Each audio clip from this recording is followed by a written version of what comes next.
It is week 6, and this is your FanDuel NFL first look lineup. We're going to go through all the position groups, see what we like, what we don't like, look at the salaries, and put together a lineup that looks good, at least in the early week. We'll cover some of the big stories as well. And of course, I am Kevin Allen, aka the Geek from DFS Army.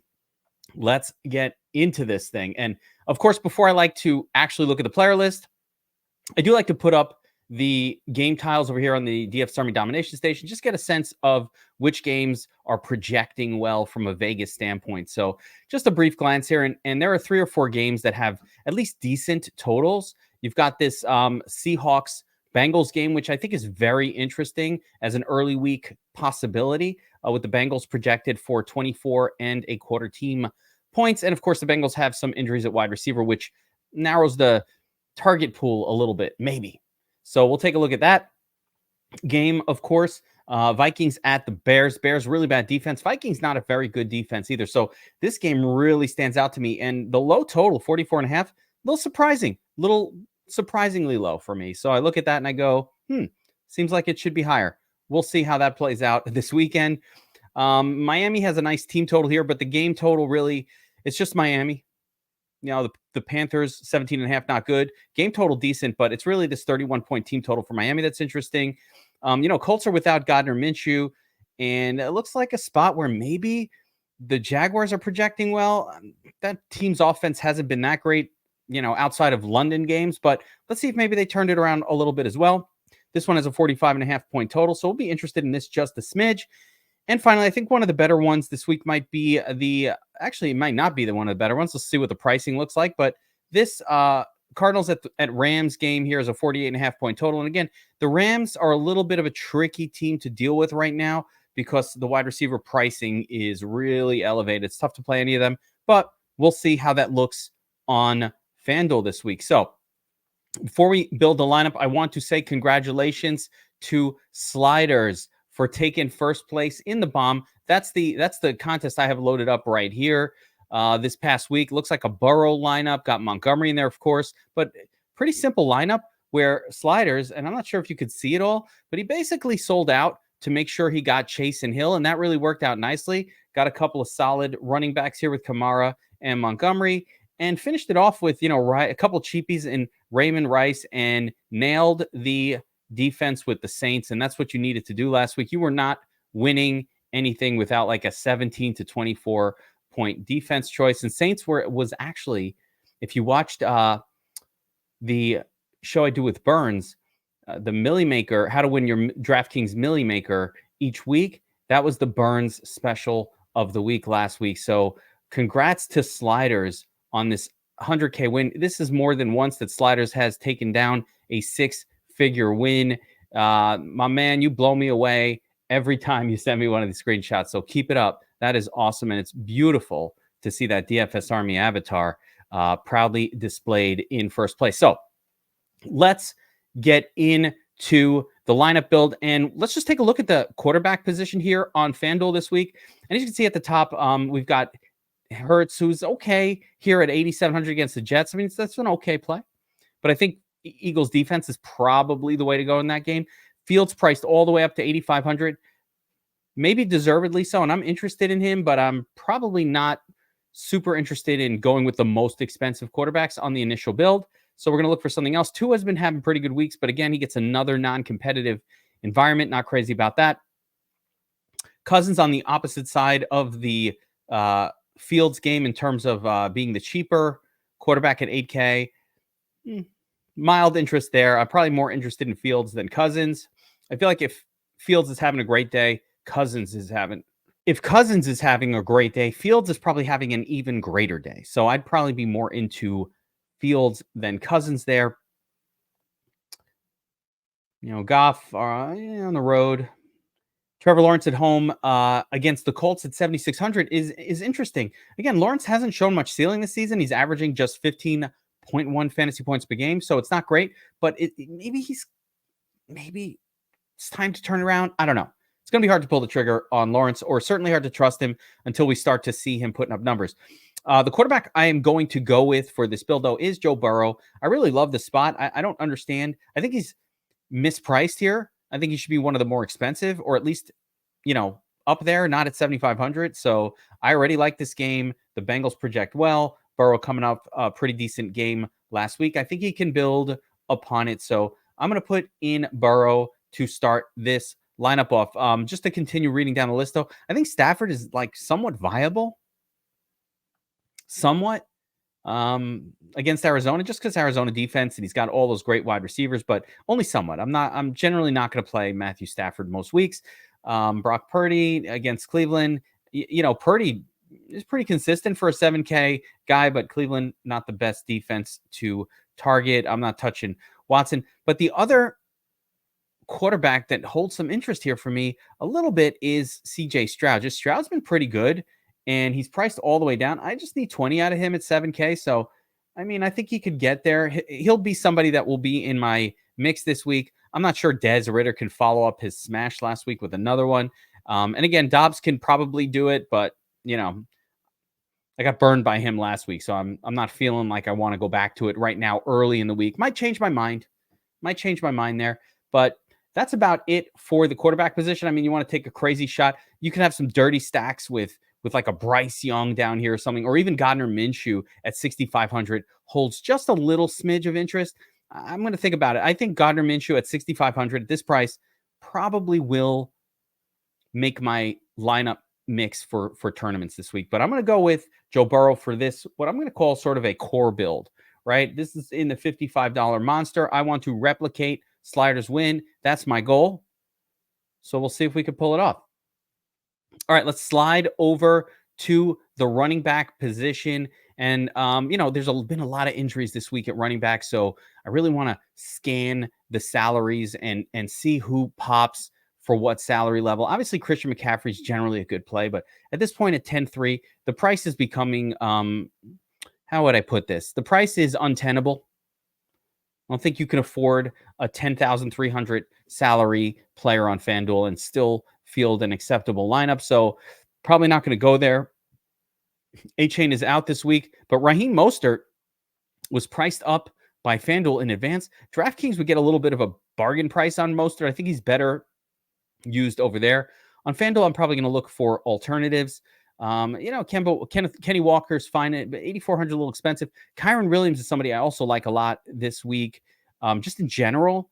But again, I'm not super sure I like this price point on FanDuel at 8K. He's in the 6K range on DraftKings, and that's a full 2,000 less. Now, obviously, the salaries are a little different, but it's usually a 1,000 discrepancy between FanDuel and DraftKings. So this guy being 2,000 more really turns me off. I'm not in love with it. Montgomery, same deal. They're just expensive. David Montgomery, if he gets the full run for Detroit, though, we have to pay attention to him. He's definitely going to be in my mix, but again, it's a little priced up for me. So I'm going to see if we can find some better price, but I do like this spot for Montgomery. Josh Jacobs is fine here. Again, ETN has been doing it the past couple weeks and doing it well, getting lots of volume. This could be fine for him as well. But the first guy that kind of stands out for me is Bijan Robinson, all the way down at 7,600. Now, Bijan's coming off of, I'm going to call it a bit of a dud. And he has not exactly been a touchdown machine so far this season. So why play him? Well, he's getting the volume. He usually gets a bunch of targets as well. And he is the focal point of his team's offense. So I'm interested in Bijan once again at 7,600. A little bit of savings. Listen, I'm open to upgrading it, but that's where I'm starting. Alvin Kamara is, I think, a very acceptable play here at 7,500 as well. DeAndre Swift, though, is the next name that pops up for me on the list. Swift, again, the Jets have actually not been very good against the run.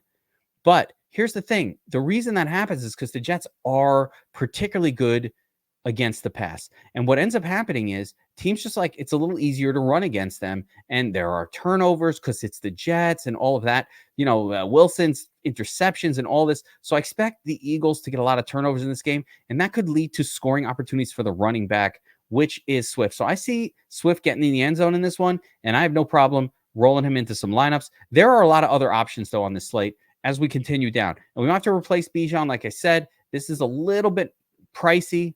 I like Bijan, but I want to go through the rest of the running back position group in case we got to make some adjustments later. That's just how these things go. So Joe Mixon is fine. He has not been really productive this year, but he's going to pop at some point. We're not going to be ready for it. This might be that game. He's way underpriced for the workload. Again, he has not popped, so I'm aware of that, but he's underpriced for the workload. And here's what I like. Mixon was chalk last week and he burned a lot of people. And when a player burns you as chalk, you're just less likely to go back to it. And this burned people. So he needs the touchdown. He's going to need the touchdown. He usually gets about 10 points without a touchdown. Without that, it's just not enough. We need 2 to 3. We need 3x on FanDuel to make sort of tournament value. And that puts that puts Mixon at around 21 fantasy points. I think Mixon has upside all the way to 30. He could get there, but he just has not been doing it this year. So we'll keep an eye on him. Alexander Madison. Also, I like this matchup. Chicago defense really bad. I'm into it. Hall in a tough spot. I am not going that way this week. Although we obviously had a core play on Breece Hall last week. We loaded up on him. I could not believe how low the field was on Breece Hall, but that's okay. That works out. He didn't project as well, and apparently the field. What I'm noticing, the field is probably a little more beholden to mean projections than they should be. So something to keep in mind as the rest of the season goes on, especially in tournaments. We don't want to be that beholden just to mean projections. And what mean projections are just an average score. We're looking for ceiling games in tournaments, and the mean projection is less critical in that situation. So let's just keep that in mind for the rest of the season going forward. Brian Robinson, I think this is actually a good spot for B-Rob. I know it's Atlanta. They've been pretty good against the run, but Robinson has been just getting so much work. He's so underpriced. He gets the goal line work. I like Brian Robinson for sure. As long as Washington keep the game sort of in check and close, and that's what all the Atlanta games are close. So I think that opens up a path for Brian Robinson Jr. there. Some other potential names here. You've got Rachaad White and Ramondre Stevenson, both priced pretty cheap for what are effectively. I mean, Rachaad White is getting all the touches for his team. He's just not getting the touchdowns. He cannot seem to just put it all together.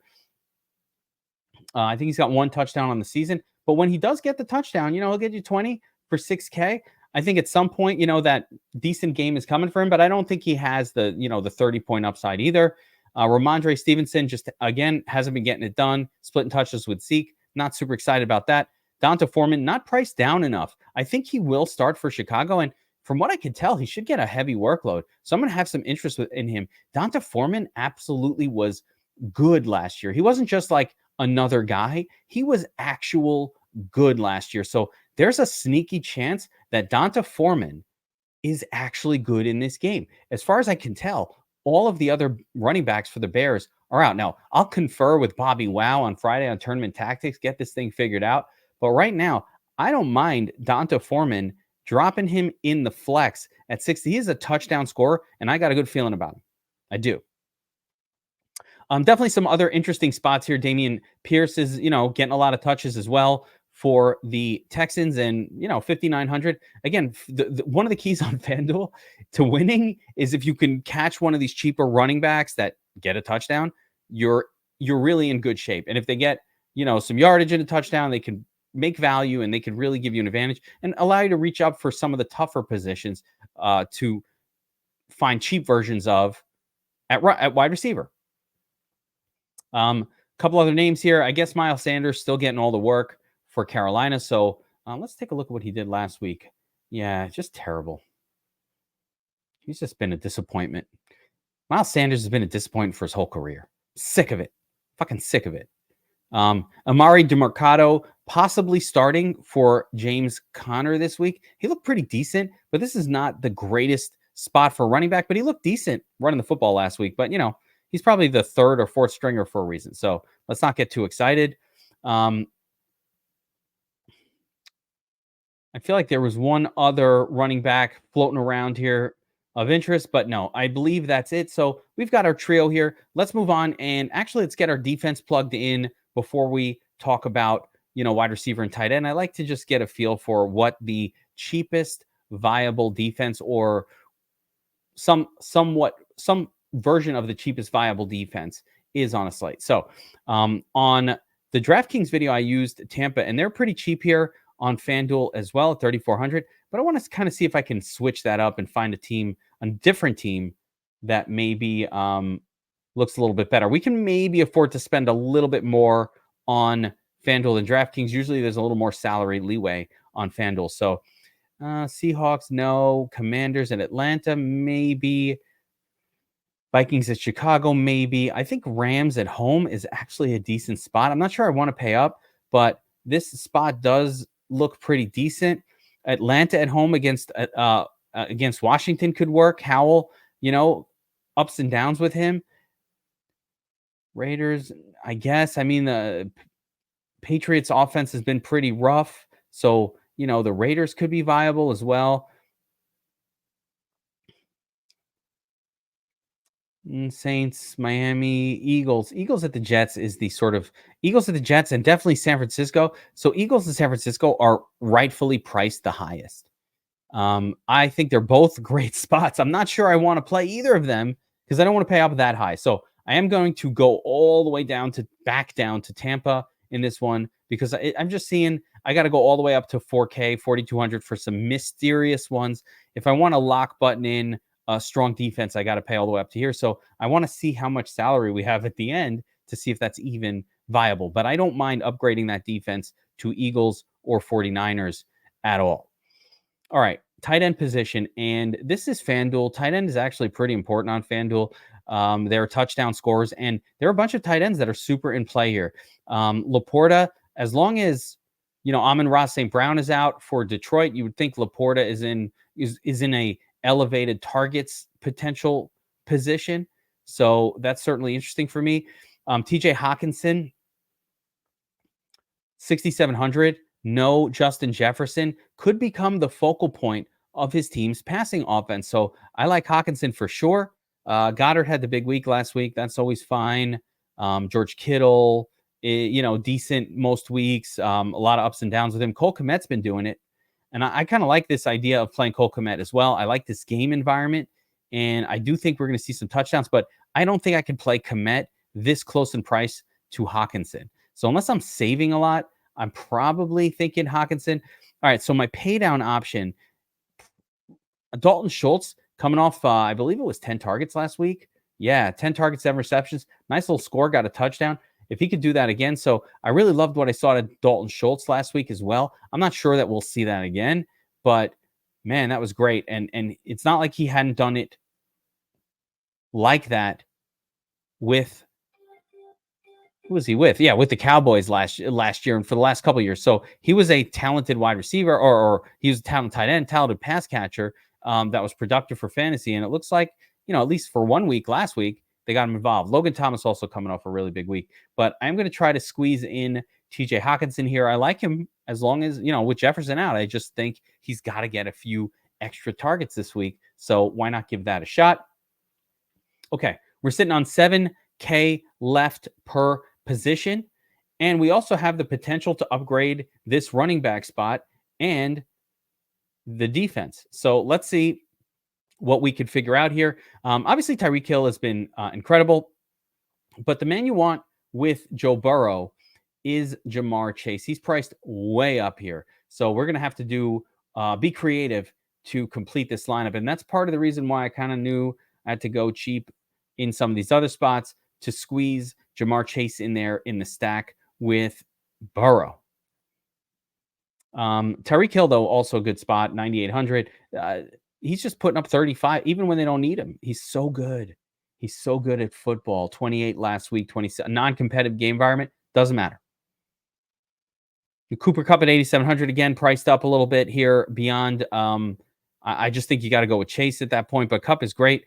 Devontae Adams didn't do much last week. Not super impressed. A.J. Brown will probably have the bad matchup against the Jets, going up against Sauce Gardner. So I'm not going to be on that for the most part, outside of maybe some Hurt stacks. DJ Moore priced way too high for me as well. Puka. The part of the problem with Kupp is Kupp and Puka priced too close. Again, the salary to me just does not feel right. So between him and Kupp, I don't two 8K wide receivers, same team. A quarterback who never is the nuts. I mean, it just doesn't come together. The math ain't working for me.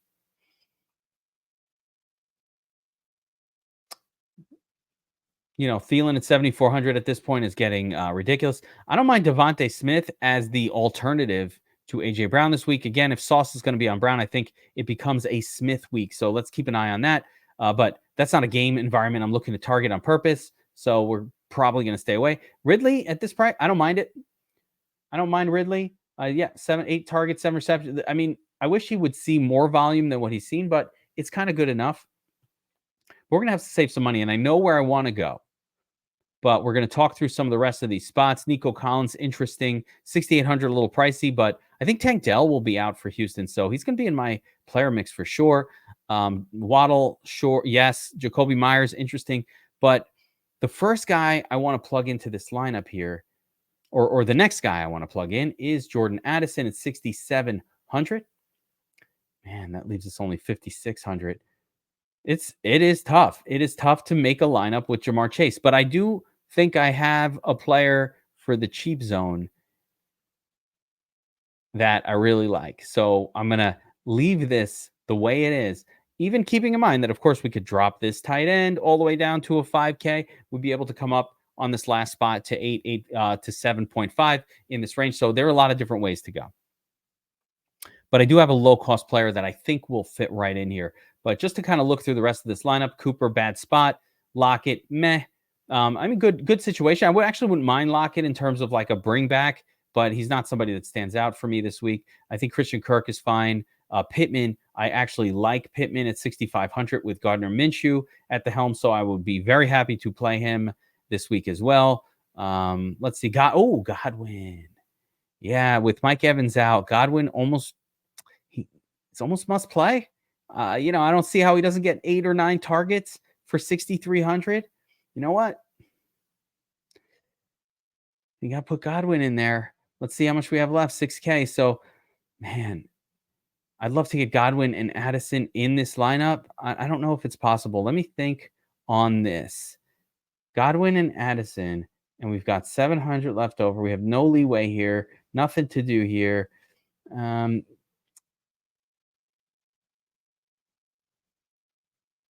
Madison, Brees Hall. I mean, it becomes a much worse lineup this way. So I'm not loving it. I wanted to play Godwin and Addison. I don't think it's going to work. So I would like to make that work. What about Madison? I don't know, let me keep thinking on this. But where could we save? So anyway, let me get to this wide receiver who I originally intended, but I do want to think about a lot of alternative ways to build that lineup. And so I would, I really want to see about Godwin. Pittman is in a good spot. So there's a lot of really good spots this week. Again, I really like Pittman with Minshew in there. Godwin just with no Evans, assuming he's out. Even KJ Osborne at 6,200 might be an acceptable alternative to Jordan Addison.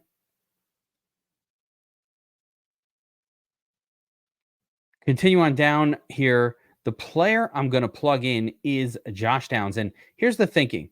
The last time Minshew played, he got peppered with targets.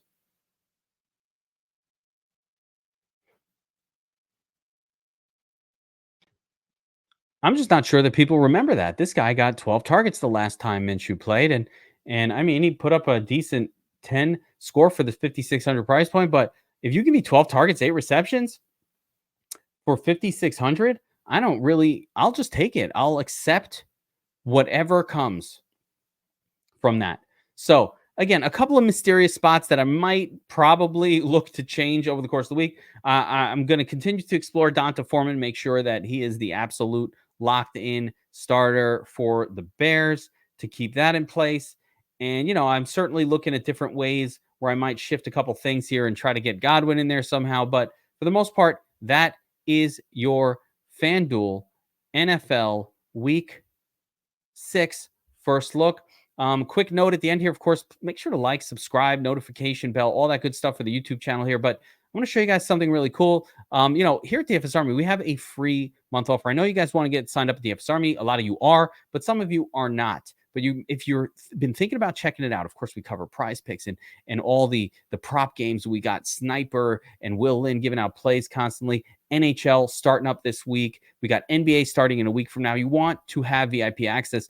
The Domination Station Optimizer, our research stations, it really makes playing DFS a lot more fun, and it levels the playing field with the pros out there. I want you to play DFS with an edge. You see the big winners. You see this is our members. These are not pros hired to take down tournaments. Our members are taking down tournaments every week because our tools are that good. Well, if you just click on the free month offer here on dfsarmy.com, you'll see that you can get a free month of DFS Army VIP, which costs $79.99. So don't send me $79.99. Don't send DFS Army $79.99. Sign up for one of these sites: Underdog, Owner's Box, Prize Pick, Sleeper, whatever you don't have an account to. And here's the better part: sign up, you make $100 deposit or a $79.99. Do it like a month or $50. I don't care. You use code DFS Army, they'll double it.